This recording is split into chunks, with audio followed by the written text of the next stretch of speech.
Vous le savez mieux que quiconque, être libéral, c'est un travail à temps plein, presque 24 heures sur 24 et 7 jours sur 7.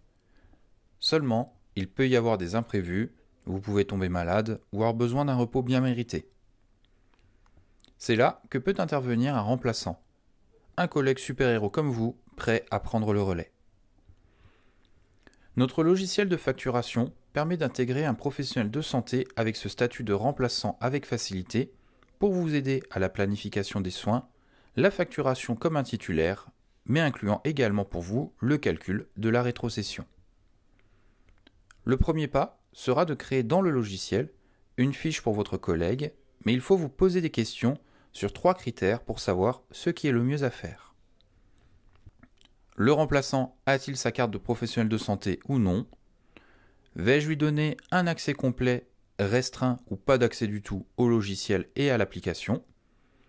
Et est-ce que j'utilise Albusser ou Albus Latitude? En fonction des croisements de vos réponses, il y a des choses qui sont possibles ou non, gratuites ou payantes, comme vous pouvez le voir sur ce tableau. Mais qu'est-ce que cela implique? Eh bien, si votre remplaçant n'a pas de CPS, la sécurisation de vos factures ne pourra se faire qu'en dégradé, alors qu'avec sa CPS, il pourra prendre les cartes vitales des patients. Seulement attention, si vous êtes sur Albusser, donc avec un TLA, il faudra sûrement faire une mise à jour ou une manipulation pour lire la CPS du remplaçant, auquel cas, je vous invite à prendre contact avec le support technique, alors que si vous avez Latitude, la gestion du lecteur sera plus simple, sachant que vous pourrez le prêter au remplaçant ou il pourra en louer un s'il le souhaite. Concernant les accès, un accès total permet au remplaçant de tout faire, la création du patient, la saisie de prescription, la facturation, la télétransmission. Par contre, il ne pourra pas modifier le planning ou s'attribuer des soins. C'est la loi qui est comme ça. Il pourra voir le planning, mais ne pourra rien faire dessus. Vous restez responsable de sa charge de travail. En plus de l'accès au logiciel, il aura aussi l'accès à Albusser Mobile. Contrairement à l'accès restreint où il n'aura que l'accès à l'application mobile pour voir les patients, son agenda et où il ne pourra que scanner des documents, mais pas créer de prescription ou facturer si vous avez Latitude.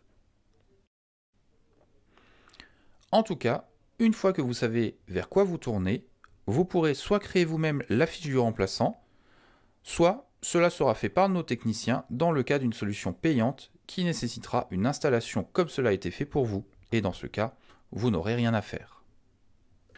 Cela veut dire que si vous ne voulez donner qu'un accès restreint ou aucun accès, vous allez renseigner vous-même les informations essentielles de votre remplaçant.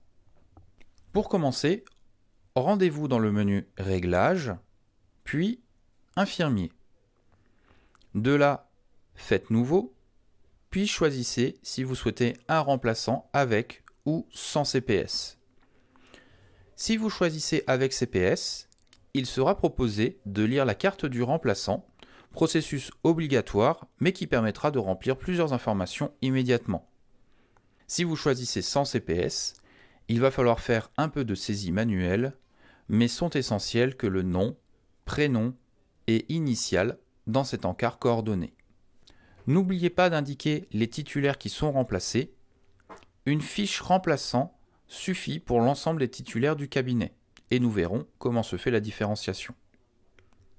Cliquez sur Gérer les titulaires remplacés, puis sur le plus, choisissez un premier titulaire de la liste et refaites-le s'il y a plusieurs titulaires. Ensuite, faites Valider. Remplissez les informations donc de la partie coordonnées.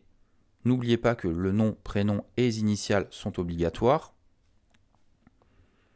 Puis, on vous demande si vous souhaitez que le remplaçant puisse se connecter. Si vous ne cochez pas, au moins c'est simple, il n'a accès à rien, mais il faudra penser à lui imprimer son planning dans ce cas. Si vous cochez, on vous propose donc l'accès restreint ou l'accès total. En cas d'accès total, nous nous occupons de l'installation, mais pour l'accès restreint, c'est à vous de remplir les informations demandées par les 3 lignes. Ne vous occupez pas de la partie identification du professionnel de santé. Sans carte, il n'y a rien à renseigner et si vous avez la carte, la lecture de celle-ci aura rempli les informations nécessaires. Très important, il faudra ensuite ajouter la signature de votre remplaçant. Cela fonctionne comme un ajout score. Et enfin, il faudra choisir une couleur pour l'agenda. Essayez de prendre une couleur qui tranche avec la vôtre pour éviter la confusion. Vous pouvez à présent enregistrer votre remplaçant. Maintenant que celui-ci existe, vous allez pouvoir l'intégrer dans votre planning comme un titulaire normal. Notez que si votre remplaçant remplace plusieurs professionnels de santé, sa fiche apparaîtra plusieurs fois, mais toujours avec sa couleur et la couleur du professionnel concerné.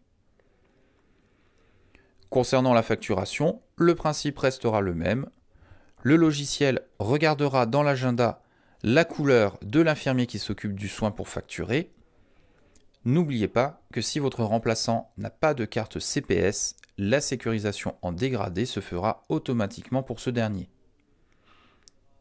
Si vous avez un doute sur la manière de saisir le planning ou sur la facturation, je vous invite à revoir les webinaires de Premier Pas sur les sujets concernés. Sachez en tout cas qu'avant même de facturer, il vous sera déjà possible de voir et d'anticiper la rétrocession de votre remplaçant. En vous rendant dans le menu Statistiques, puis dans l'onglet Rétrocession, vous verrez apparaître sur une période de soins et non sur une période de facturation ce que le remplaçant va faire. Comme vous pouvez le voir, il y a 3 lignes pour votre remplaçant, une pour les soins, une pour les indemnités forfaitaires de déplacement et une pour les indemnités kilométriques de déplacement. Une colonne montre le chiffre d'affaires total de l'ensemble des soins et déplacements. Et attention, j'insiste bien sur le terme chiffre d'affaires, à savoir une trésorerie potentielle de ce qui est reconnu dans l'agenda pour le remplaçant. Ce n'est pas ce qui a déjà été facturé au nom du remplaçant. Ensuite, vous avez le pourcentage de rétrocession, à savoir ce que vous donnez à la remplaçante. Vous pouvez indépendamment modifier ce pourcentage pour les soins et les déplacements. Par exemple, mettre 90% sur la ligne soins et 100% sur les lignes de déplacement. Ensuite vient une colonne montrant le montant de la rétrocession et la dernière colonne, ce que vous gardez pour vous. Notez en bas une information sur où vous en êtes de la facturation. Pas besoin de faire de gros calculs en allant dans le menu facture pour additionner les différentes factures et savoir si les 4 000 € à rétrocéder sont bien sur votre compte bancaire ou au moins ont bien été facturés. Enfin, pour finir, il est possible de sortir un justificatif en vous rendant sur la petite imprimante en haut à droite. Choisissez la période de soins et le détail de votre justificatif parmi 5 possibilités. À vous de voir avec votre remplaçant ce qui lui convient. C'est tout pour les spécificités du remplaçant. N'oubliez pas quelques petites subtilités. Pour commencer, si vous souhaitez lui donner un accès complet au logiciel, il faut que le remplaçant ait sa CPS et il devra payer un abonnement également, l'installation se faisant par nos services. Si vous souhaitez que l'accès soit limité et ne permettra donc que la visibilité de l'agenda des patients et le scan des ordonnances uniquement sur l'application mobile, cela n'a pas d'importance que le remplaçant ait une carte ou non de professionnel de santé, mais pour rappel, sans carte, la sécurisation des factures ne se fera qu'en dégradé. Merci à vous d'avoir suivi ce webinaire.